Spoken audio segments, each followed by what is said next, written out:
Prepare-se para uma jornada de descobertas fascinantes e reviravoltas surpreendentes. Você já imaginou como uma figura histórica controversa pode ter moldado o curso da humanidade? No emocionante vídeo que você está prestes a assistir, mergulharemos na vida e nas façanhas de um dos homens mais polêmicos e influentes de todos os tempos, Paulo, o Apóstolo.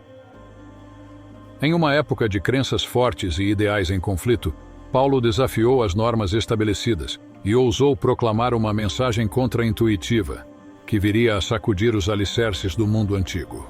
Sua jornada, repleta de perigos e recompensas rápidas, irá cativar sua mente e abrir os olhos para uma nova compreensão do impacto do cristianismo primitivo. Prepare-se para questionar suas próprias convicções enquanto desvendamos os mistérios por trás do homem que mudou o destino de milhões. Quem foi Paulo? Qual foi o verdadeiro legado que ele deixou para trás? As respostas podem surpreender você. Então, se você está pronto para mergulhar em uma história repleta de intrigas, coragem e fé inabalável, não perca mais tempo. Aperte o play e embarque nesta jornada épica que irá desafiar suas expectativas e deixá-lo ansioso por mais. A história completa e triunfante de Paulo, o apóstolo de Cristo. Se passaram 6 anos desde o milagre da Virgem Maria, que trouxe ao mundo um bebê judeu de pele escura e oliva. Esse bebê se tornaria um homem que, por meio de sua filosofia e ações, mudaria o curso da história. Ele alteraria as marés do tempo para unir os laços entre o passado, presente e futuro.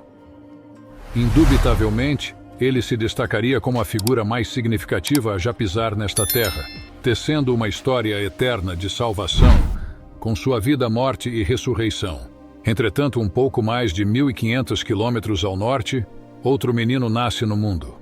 Ao contrário do bebê milagroso da Virgem Maria, esse filho não possui o título distinto de Salvador ou Messias. No entanto, sua influência transformará para sempre o curso dos eventos. Seu impacto não surgirá do fato de personificar pessoalmente a história eterna da salvação, mas de compartilhar a história, além de mostrar a todas as pessoas o poder e a redenção incorporados na história de Jesus. O nome desse bebê era Saulo, mas conforme o tempo passa, ele crescerá e se tornará uma das figuras mais influentes, inspiradoras e polarizadoras de seu tempo e além. Sua fama se tornará apenas secundária em significado à história do homem ao qual ele dedica sua vida para recontar e compartilhar. Saulo nasceu em Tarso, a cidade situada na Turquia moderna, que havia caído sob o domínio romano 70 anos antes de Saulo. Saulo era cidadão romano. Embora não esteja claro como ele adquiriu sua cidadania romana, é provável que os avós de Saulo possuíssem terras antes da colonização de Tarso pelos romanos, como era costume. Possuir terras dentro do território romano concedia cidadania romana, os proprietários de terras e seus descendentes permitindo-lhes certos privilégios, incluindo a manutenção e observância de tradições locais e práticas culturais. Como capital da Cilícia, Tarso prosperou como um centro de comércio, riqueza e conhecimento. Possuía uma das maiores universidades do mundo conhecido, rivalizando apenas com Atenas. Foi nesta cidade movimentada que Saulo passou seus anos formativos, beneficiando-se de sua cidadania romana e das vastas oportunidades que ela proporcionava. Assim como qualquer outro habitante da cidade, Saulo nasceu em uma família judia. Seu pai, um fabricante de tendas e fariseu, ensinou seu ofício e crenças a seu filho. Por volta dos 14 anos, aproximadamente em 20 depois de Cristo, o pai de Saulo o levou para estudar sob a orientação de Gamaliel, um fariseu de alto escalão e um velho amigo da família. É importante observar que nem todos poderiam estudar sob a tutela do estimado Gamaliel. Ele era uma das mentes jurídicas mais brilhantes de seu tempo. Em 20 depois de Cristo, Saulo iniciou seu treinamento como fariseu. Os fariseus eram uma seita do judaísmo do primeiro século, composta principalmente pela classe média. Eles eram responsáveis por interpretar a lei para todos os judeus dentro de suas fileiras. Aproximadamente 10 fariseus eram escolhidos para compor o Sinédrio, o mais alto conselho da lei em Jerusalém. O Sinédrio exercia uma influência tremenda sobre todos os aspectos do judaísmo, Qualquer legislação aprovada pelo Sinédrio tornava-se lei vinculativa para todos os judeus, independentemente de sua localização. Saulo estudou sob Gamaliel por 8 anos, antes de eventualmente retornar a Tarso para servir na sinagoga local. Pouco depois, ele recebeu uma mensagem que mudaria sua vida. Foi indicado por Gamaliel para se juntar ao prestigiado Conselho do Sinédrio. Cheio de paixão e entusiasmo, Saulo parte de Tarso para Jerusalém para começar sua membresia no Conselho, uma jornada que ele aguardava ansiosamente há muito tempo. No entanto, ao retornar à cidade, ele descobre que muita coisa mudou. Ele soube de uma seita judaica recém-estabelecida que havia tomado a cidade de assalto. Os seguidores dessa nova fé são devotos a um homem de Nazaré que afirma ser Deus encarnado entre os humanos e estar aqui para cumprir as próprias profecias que Saulo conhece tão bem. Os seguidores do Nazareno até se referem a si mesmos como o Caminho, como se o Sinédrio já não pudesse mais oferecer o caminho e servir como a luz orientadora para o povo judeu.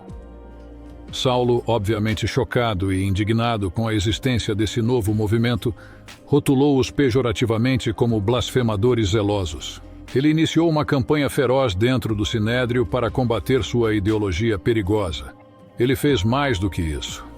Ele procurou e interrogou os primeiros seguidores, que eram pessoas comuns, incluindo pescadores sem educação formal. Ele questionou a fonte de sua autoridade, desafiando os alicerces sobre os quais suas crenças repousam. Ele esperava poder fazê-los mudar de ideia e de comportamento, mas nada do que fez funcionou.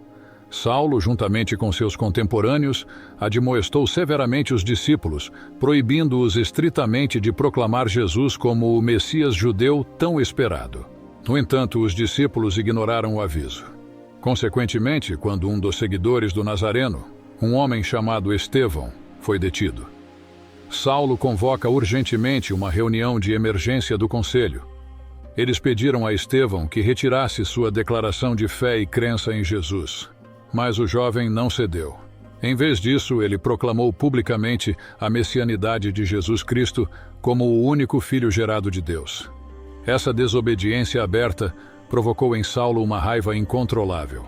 Simbolicamente, ele rasgou seu manto, sinalizando seu desprezo por Estevão, o jovem seguidor de Jesus. O restante do Sinédrio fez o mesmo, lançando seus mantos aos pés de Saulo, pegando pedras e começando a apedrejar Estevão enquanto Saulo observava. Membros do mais alto conselho de Jerusalém, responsáveis por manter a lei e a ordem, cometeram o ato de assassinato contra Estevão, um discípulo de Jesus Cristo. Este incidente abalou a igreja primitiva, fazendo com que seus membros em Jerusalém fugissem para suas casas, temendo por suas vidas. Mas isso durou apenas por um tempo. Não demorou muito para que voltassem às ruas proclamando Jesus como o Messias tão esperado. Vários meses se passaram, enquanto o Sinédrio se envolvia em debates acalorados, deliberando sobre a estratégia mais eficaz para deter o movimento em rápido crescimento iniciado pelo Nazareno. Finalmente, resolveram promulgar uma lei que proíbe as pessoas de participar desse novo movimento radical. Estabeleceram uma penalidade severa de prisão imediata e punição. A severa penalidade foi suficiente para desencorajar alguns, mas muitos continuaram a desafiar a lei.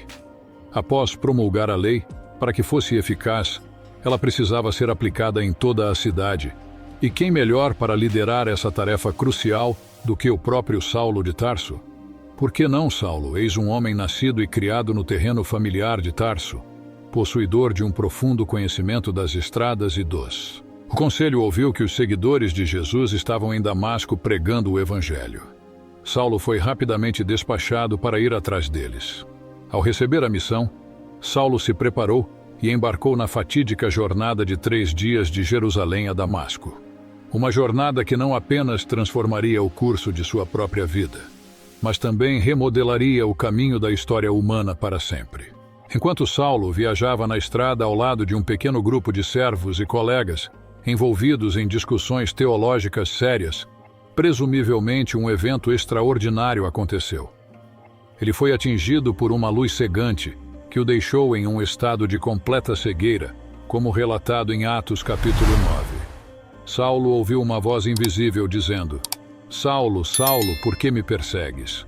Lutando para entender o encontro, Saulo perguntou: Quem és tu, Senhor?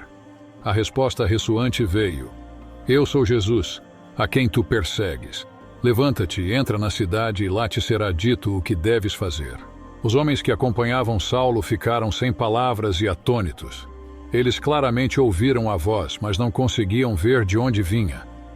Saulo se levantou do chão, seus olhos estavam abertos, mas ele não podia ver.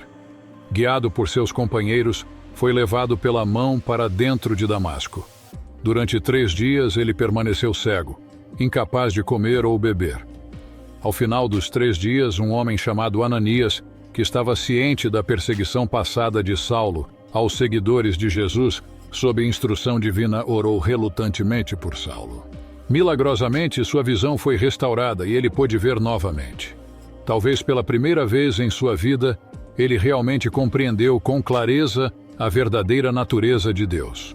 Como as Escrituras relatam, imediatamente algo como escamas caiu de seus olhos e ele recuperou a visão.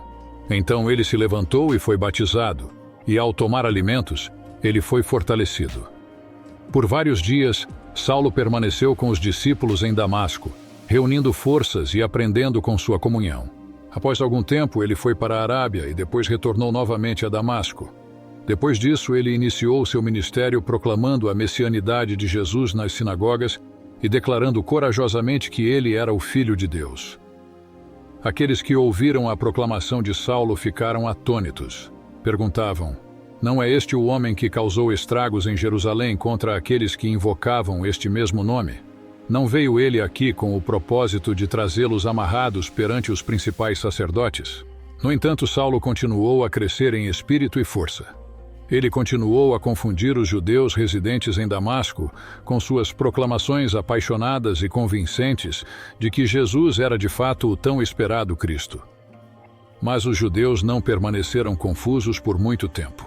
Após algum tempo, eles se cansaram da blasfêmia de Saulo e decidiram que ele precisava ser parado. Eles planejaram matá-lo, monitorando os portões dia e noite, esperando por sua chegada para executar seu plano. Mas Saulo e os seguidores de Jesus na cidade ficaram cientes de seu plano. Sem perder tempo, eles tiraram Saulo de lá. Sob a cobertura da escuridão, o levaram através de uma abertura na parede da cidade e o baixaram em uma cesta para segurança do outro lado do muro. Foi assim que Saulo escapou da primeira tentativa de sua vida como discípulo de Jesus. Mas muitas outras viriam. Depois de 3 anos, Saulo fez seu caminho de volta a Jerusalém.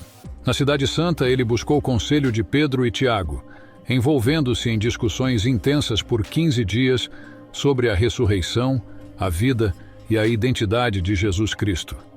Saulo estava animado por estar entre os. Então ele se levantou e foi batizado, e ao tomar alimentos, ele foi fortalecido. Por vários dias, Saulo permaneceu com os discípulos em Damasco, reunindo forças e aprendendo com sua comunhão. Após algum tempo, ele foi para a Arábia e depois retornou novamente a Damasco. Depois disso, ele iniciou seu ministério proclamando a messianidade de Jesus nas sinagogas e declarando corajosamente que ele era o Filho de Deus. Aqueles que ouviram a proclamação de Saulo ficaram atônitos. Perguntavam: Não é este o homem que causou estragos em Jerusalém contra aqueles que invocavam este mesmo nome?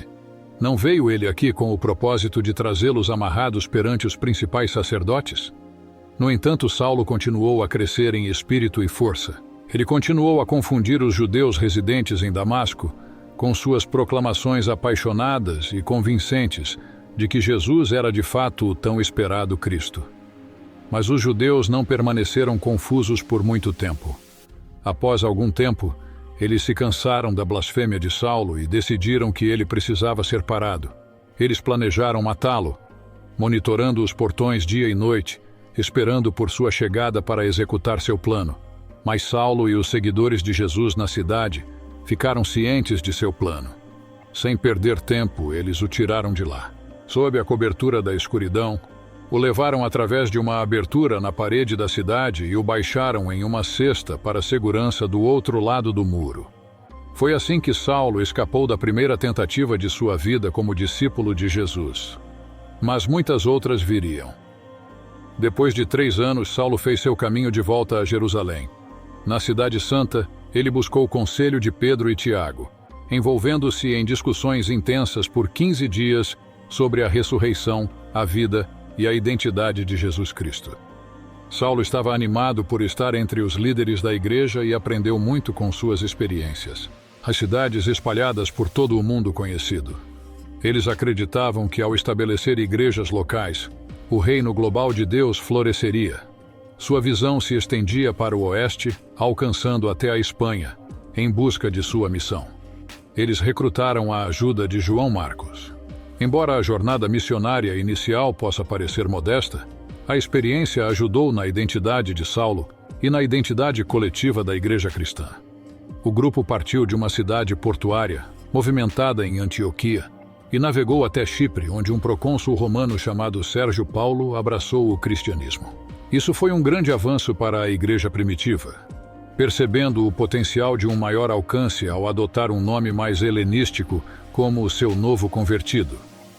Saulo oficialmente mudou seu nome para Paulo de Tarso. Após deixar Chipre, eles seguiram para a Pérsia em Panfilha. No entanto, encontraram uma oposição formidável ao longo do caminho. A situação era tão ruim que João Marcos teve que se retirar da missão com medo por sua vida. Ele mais tarde retornou a Jerusalém. Indiferente, Paulo e Barnabé seguiram em frente, aventurando-se mais ao norte até outra cidade chamada Antioquia, mas desta vez em Pisídia. Foi em Pisídia que Paulo fez um poderoso sermão em uma sinagoga judaica. No entanto, enfrentando uma resistência obstinada mais uma vez, ele tomou a decisão de direcionar sua pregação exclusivamente aos gentios, deixando a audiência judaica por enquanto. Sua jornada continuou de Antioquia de Pisídia, indo para o leste até Icônio, onde enfrentaram mais uma onda de oposição. Eles foram ameaçados de serem apedrejados até a morte e fugiram para Listra. Isso marcou um ponto de virada em sua missão. Depois de testemunhar a cura milagrosa de um homem aleijado em nome de Jesus, os gentios entenderam erradamente. Barnabas foi chamado de Zeus e Paulo de Hermes, os deuses gregos, mas os líderes judeus locais não acharam graça nisso. Eles acharam que Paulo e Barnabas estavam incentivando a blasfêmia com suas ações e tentaram apedrejar Paulo, quase tendo sucesso. Paulo e Barnabas escaparam de Listra e buscaram refúgio em Derbe, onde encontraram descanso e pregaram o Evangelho. Ao retornarem pela Rota Norte, visitaram as igrejas mais receptivas em Antioquia da Pisídia, antes de eventualmente chegarem à Itália. Ao retornarem a Antioquia, encontraram certos discípulos da Judéia que haviam chegado à sua igreja e estavam insistindo que os convertidos gentios deviam obedecer à lei de Moisés e também passar pela circuncisão para serem considerados verdadeiros cristãos. Isso gerou um debate sério, e Paulo e Barnabas resolveram levar o assunto aos apóstolos em Jerusalém. Uma jornada que empreenderam entre 48 e 50 depois de Cristo, sob a orientação do apóstolo Tiago, que presidia o Concílio de Jerusalém. Pedro, João e os outros apóstolos que escolheram permanecer em Jerusalém se envolveram em um debate acalorado sobre o significado da lei de Moisés para os gentios. Essa discussão ressoaria ao longo do Novo Testamento. Neste dia crucial, Tiago e os apóstolos se posicionaram ao lado de Paulo, afirmando que os crentes gentios não precisavam seguir costumes judaicos específicos para seguir Jesus Cristo. A cruz de Jesus Cristo havia alcançado o que não podíamos realizar através do cumprimento da lei. Os gentios já não estavam mais obrigados a observar a lei, mas sim expressar gratidão e reverência pelo Deus de Israel. Cheios de entusiasmo por essa decisão libertadora, Paulo e Barnabé retornaram a Antioquia no mesmo ano. Eles resolveram embarcar em outra jornada missionária, espalhando as boas novas entre os gentios. No entanto, surgiu um desacordo inesperado entre os dois missionários. Lembremos que João Marcos havia deixado uma missão anterior por medo de sua vida, na qual ele embarcou com Paulo e Barnabé. Enquanto Barnabé perdoou João Marcos e estava disposto a incluí-lo na nova jornada, Paulo o considerava um fardo e recusou sua participação. Uma discussão acalorada se seguiu. Porém, tanto Paulo quanto Barnabé não conseguiram concordar sobre a questão. Consequentemente, Paulo seguiu caminho separado de Barnabé e embarcou em sua segunda jornada missionária ao lado de Silas e um jovem chamado Timóteo. O plano para esta segunda jornada refletia o primeiro, revisitar as igrejas que tinham estabelecido em sua viagem inicial. No entanto, decidiram aventurar-se mais a oeste até Troas. Partindo de Antioquia, revisitaram as igrejas em Listra, Icônio e Antioquia da Pisídia, com a intenção de estender seu alcance até Bitínia. No entanto, inesperadamente, através de uma intervenção divina, foram levados a Troas em vez disso. Enquanto dormiam em seu acampamento em Troas, Paulo abruptamente acordou para se encontrar às margens da cidade portuária, avistando um homem do outro lado das águas na Macedônia, chamando-o. Reconhecendo isso como uma mensagem do Espírito de Deus, Paulo entendeu que um novo capítulo os aguardava. No dia seguinte, os missionários iniciaram sua jornada em direção a Apolônia, uma cidade portuária no canto norte da Grécia. Acompanhando-os estava seu amigo e escritor Lucas, diligentemente reunindo informações para seu livro. Eles seguiram para o norte a partir de Apolônia, chegando a Filipos após meio-dia de viagem. Foi em Filipos que Paulo e seus companheiros experimentaram a prisão pela primeira vez. Não foi uma experiência agradável, como você pode imaginar, na antiguidade. Jornadas no Mar Egeu. Nessa época, Paulo está se aproximando dos 47 anos, ultrapassando a expectativa média de vida de muitos de seus irmãos em quase uma década. Ao sair de sua base em Antioquia, ele mal percebe que nunca mais voltará. No entanto, como ele escreveria mais tarde, viver é Cristo e morrer é lucro.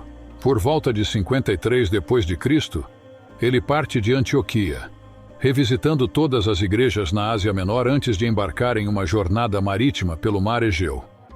Durante essa terceira jornada missionária, Paulo enfrentará desafios e perigos ainda maiores, mas seu zelo e dedicação à propagação do Evangelho continuarão a impulsioná-lo.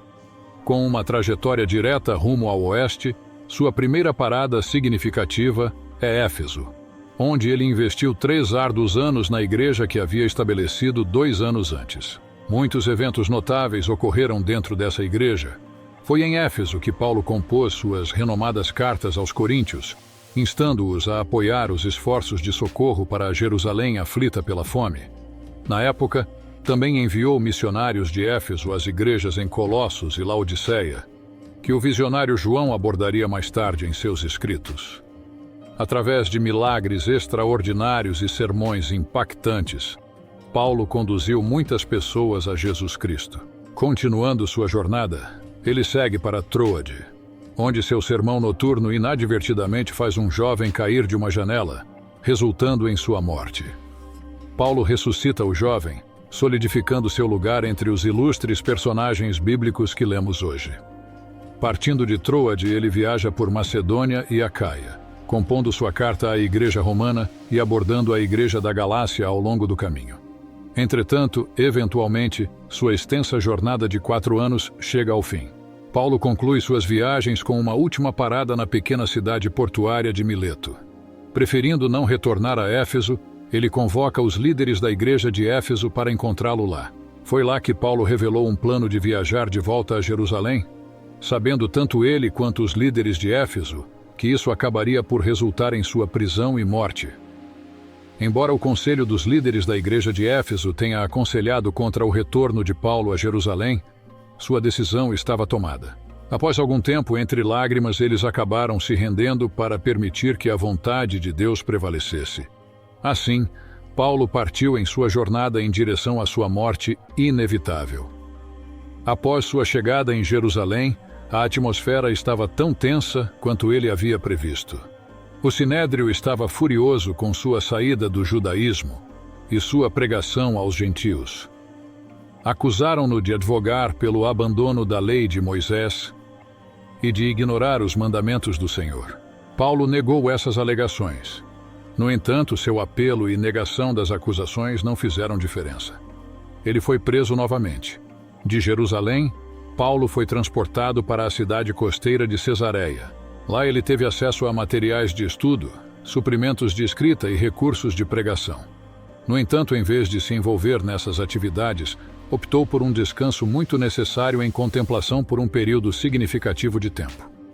Eventualmente, apelou para ser enviado a Roma. Por volta de 60 d.C., Festo assumiu o cargo de procurador sobre o Conselho da Judéia e recebeu o apelo de Paulo, abrindo caminho para sua jornada a Roma. Essa jornada é marcada por não menos problemas do que suas empreitadas anteriores. Ele enfrenta naufrágios, tempestades, mordidas de serpente e vários confrontos. Em 61 d.C., Paulo chega a Roma, onde passa o último ano de sua vida em prisão domiciliar. No entanto, esse período de reclusão e descanso serviu como catalisador para seu trabalho prolífico.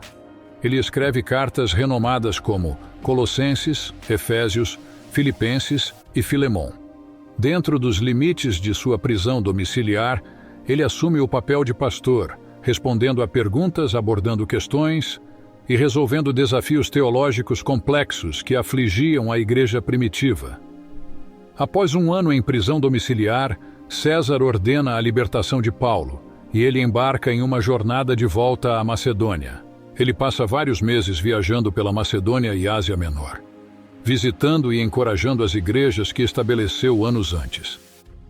Durante esse tempo, ele compôs sua primeira carta a Timóteo e suas cartas a Tito. No entanto, em 62 d.C., Nero ascende ao trono romano e tudo mudou. É difícil subestimar o impacto profundo que Nero teve na igreja do primeiro século. Embora seu nome não seja mencionado explicitamente na Bíblia, sua presença é imensa. Os atos implacáveis de Nero, como queimar cristãos vivos para seu entretenimento distorcido, instigaram grande parte da perseguição referida em cartas como a de Tiago e o Apocalipse. Muitos estudiosos até o consideram como a encarnação arquetípica da besta, descrita no livro do Apocalipse. Alguns diriam que sua oposição brutal e fervorosa ao cristianismo poderia explicar por que seu nome está conspicuamente ausente do texto bíblico. Quando o grande incêndio envolveu Roma em 64 d.C., Nero aproveitou a oportunidade para culpar os seguidores de Jesus, a seita crescente que havia surgido em seu vasto império. Ele acusou Paulo, o proeminente defensor dos cristãos gentios, de iniciar o incêndio na cidade. Consequentemente, Paulo foi preso pela última vez. Foi durante essa prisão que ele escreveu sua poderosa carta conhecida como 2 Timóteo. Pouco depois, ele foi levado ao cadafalso e decapitado sob a direção de Nero, em algum momento entre 64 e 68 d.C. Paulo é um dos homens mais notáveis que o mundo já conheceu. Seu cabelo embranquecido pelo trabalho em prol da humanidade e da glória de Deus. O legado de Paulo e sua mensagem ecoam pelo mundo até hoje. Oremos.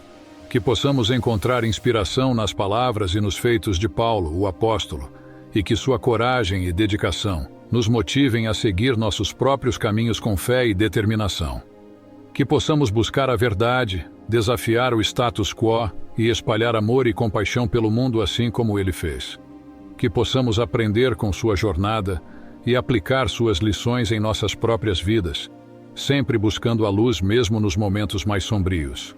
Que possamos ser instrumentos de paz e esperança onde quer que vamos. Que assim seja. Amém.